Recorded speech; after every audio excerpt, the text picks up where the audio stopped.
Did you know that the first books were actually clay tablets and scrolls made from papyrus plants? Or that ancient Mayans crafted folding books from amati paper, many of which were destroyed during Spanish colonization? Let's dive into the fascinating history of books. Way back in ancient Mesopotamia, that's where Iraq is today, around 2100 BCE, people used clay tablets to write on. They didn't have pens, so they used a sharp reed to press wedge-shaped marks, called cuneiform, into soft wet clay. Then, they left the clay to dry in the sun or baked it to make the writing permanent. These tablets might sound bulky, but they were the best option at the time. One of the most famous works recorded on these tablets is the Epic of Gilgamesh, a story about a king, his adventures, and even a massive flood. A bit like the one in Noah's Ark. This epic is one of the oldest pieces of literature ever discovered, and gives us a glimpse into life back then. Meanwhile, over in ancient Egypt, as early as 3000 BCE, people discovered papyrus, made from the papyrus plant that grew along the Nile River. They'd cut the plant into strips, press them together, and then dry them into sheets. These sheets were light, flat, and easy to write on, way better than those heavy clay tablets. They even figured out how to roll the sheets into scrolls so they could carry and store their writings more easily. Egyptians used papyrus for everything, from religious texts to records about grain storage. Meanwhile, over in China around 1500 BCE, people had a different solution: bamboo strips. They cut bamboo into thin, flat pieces and wrote on them with brushes dipped in ink.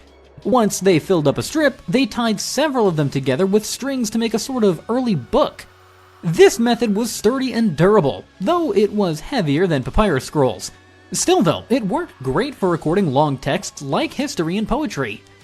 Then, around the 1st century CE, Romans began transitioning from scrolls to a new format called the codex. Unlike scrolls, which were long sheets of papyrus or parchment rolled up, a codex was made by stacking multiple sheets and binding them along one edge, much like the books we're familiar with today. This shift was significant because codex were easier to handle, allowed for quicker access to different parts of the text, and could hold more content in a compact form. By the 4th century CE, the codex had largely replaced the scroll as the dominant book format. The materials used for these early codex were primarily parchment and vellum. Parchment is made from animal skins, typically those of sheep, goats, or calves that have been cleaned, stretched, and dried to create a durable writing surface. Vellum, a finer quality parchment, is specifically made from calf skin. These materials were more robust than papyrus, less prone to tearing, and could be written on both sides, making them ideal for the codex format. An interesting tidbit is that the term parchment is believed to have originated from Pergamum, an ancient city in Asia Minor, modern-day Turkey. According to historical accounts, when the supply of papyrus from Egypt was cut off, the people of Pergamum developed parchment as an alternative writing material.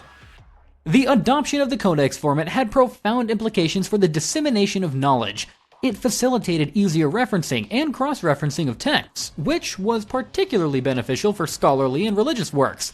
The Christian Church, for example, played a significant role in popularizing the codex, as it was more suited for compiling the various books of the Bible into a single volume. Building upon the evolution of the codex, the mid-15th century witnessed a groundbreaking development that would forever change the landscape of knowledge dissemination: the invention of the printing press by Johannes Gutenberg. Gutenberg, a German inventor, introduced the method of movable typewriting, which allowed for the mass production of books. This innovation was revolutionary, as it enabled the rapid and efficient production of texts, significantly reducing the time and cost associated with manual copying. One of the earliest major works produced using this technology was the Gutenberg Bible, printed around 1455. This marked the beginning of the printing revolution, a pivotal moment in the history of information dissemination. The mass production of books had profound implications for society. It democratized access to knowledge, allowing ideas to spread more rapidly and widely than ever before. This surge in the availability of printed materials played a crucial role in fueling intellectual movements such as the Renaissance, which emphasized a revival of classic learning and humanism. Additionally, the printing press was instrumental in the spread of the Reformation, as it facilitated the dissemination of Martin Luther King's 95 Theses and other reformist writings, challenging the established religious order. The proliferation of printed materials also led to a significant increase in literacy rates. As books became more accessible and affordable, more individuals had the opportunity to learn to read and engage with diverse ideas. This cultural shift contributed to the emergence of new professions, including publishers who managed the production and distribution of books, and booksellers who facilitated their sale to the public.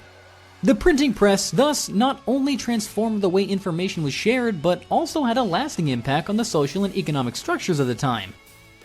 The 19th century took books to a whole new level. This was when books became affordable and accessible to almost everyone, no longer just the wealthy. How did this happen though? The answer lies in new technology and smart ideas.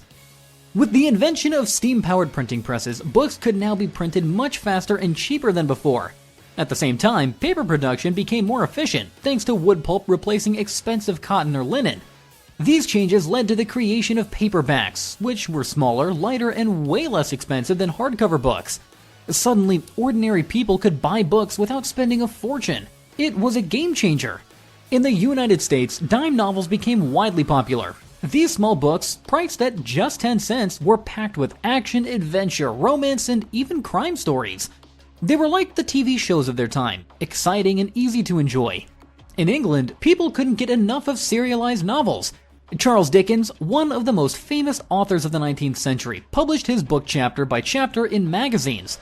Imagine waiting a whole week just to find out what happens next in your favorite story. Fun fact, Dickens' The Pickwick Papers was so popular that fans threw parties to celebrate new chapters. This time in history wasn't just about fun stories though. It also changed who could read and enjoy books. Before this, reading was mostly for the rich or highly educated. But with cheap, mass-produced books, working-class people could now afford to buy novels and magazines. Literacy rates skyrocketed because people had more reasons to learn how to read. Books were no longer a luxury, they became a normal part of everyday life. Interestingly enough, this boom in books also created new jobs. Booksellers, publishers, and even literary agents became key players in the growing book industry. Reading turned into a favorite pastime, and people everywhere began to connect over stories, ideas, and knowledge. The rise of paperbacks and mass-market books made literature accessible to millions, turning reading into something everyone could enjoy, not just a lucky few. Then, the 20th century witnessed significant developments that further transformed the literary landscape. One of the most notable advancements was the growth of public libraries as essential institutions for education and enlightenment. Governments began funding these libraries through public taxes, resulting in a massive expansion of library services. This movement democratized access to knowledge, allowing individuals from all walks of life to borrow books and pursue self-education. During this era, the concept of the bestseller emerged, with certain books achieving unprecedented popularity and sales. Authors like Agatha Christie and J.K. Rowling became household names, their works topping charts and shaping reading trends worldwide. Additionally, book clubs gained prominence, with groups like the Book of the Month Club influencing literary tastes and bringing readers together to discuss contemporary works. The establishment of prestigious literary awards, such as the Pulitzer Prize and the Nobel Prize in Literature, further highlighted exceptional works and guided public reading preferences. The impact of World War II on the literary world was profound. Books and other printed materials were utilized as tools for propaganda, aiming to influence public opinion and boost morale. Both the Allied and Axis powers produced literature that prompted their ideologies and war efforts.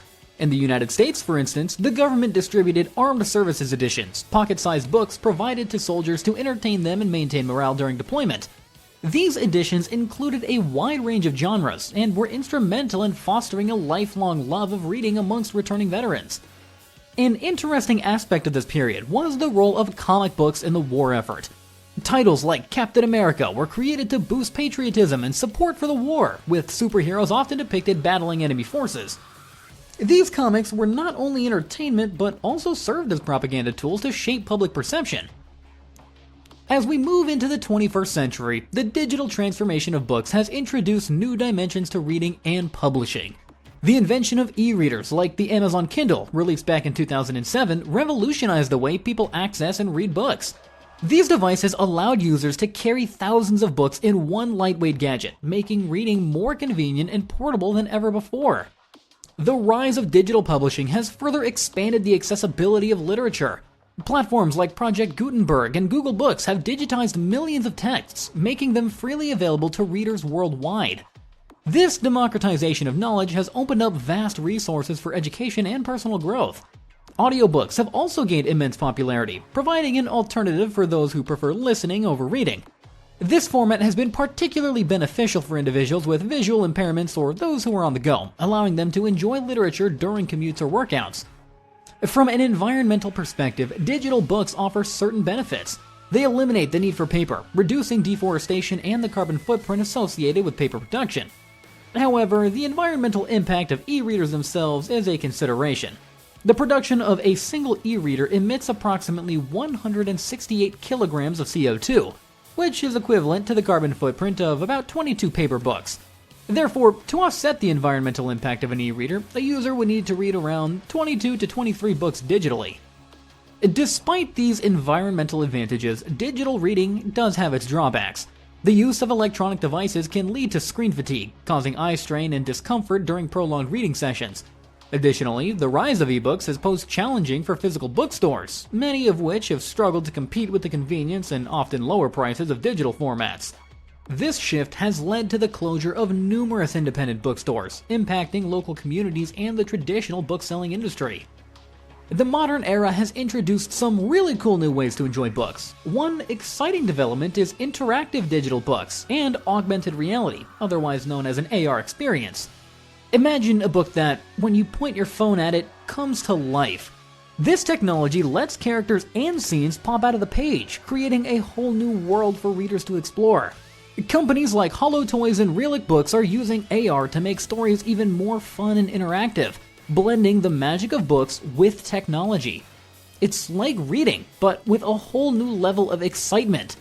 Along with these new formats, it's become very important to preserve rare books and manuscripts so that they don't disappear forever. Digitizing these ancient and valuable texts is one way to make sure they stay safe and can be enjoyed by future generations. Many libraries and museums are now working hard to digitize collections so that people around the world can read books and manuscripts online, even if the original copies are far too fragile to touch. The rise of self-publishing platforms has also changed the way books are created. Authors no longer need to rely on big publishers. Now they can use websites like Kickstarter to get money from fans before they even finish writing their books. This means that authors and readers are more connected than ever. For example, a writer named Brandon Sanderson raised a record-breaking $41.7 million from his fans to fund his books, showing just how powerful this new way of creating books is. But despite all these exciting changes, it is very surprising to learn that fewer people are reading books these days. With so many distractions, especially from smartphones and social media, fewer and fewer people are spending time with a good book. So here's the question I have for you. Why do you think people read less nowadays as compared to the past? If you want to know more fascination about history, be sure to like and subscribe to Mr. History to stay updated on all the cool facts and stories. Let's make history fun and easy to understand.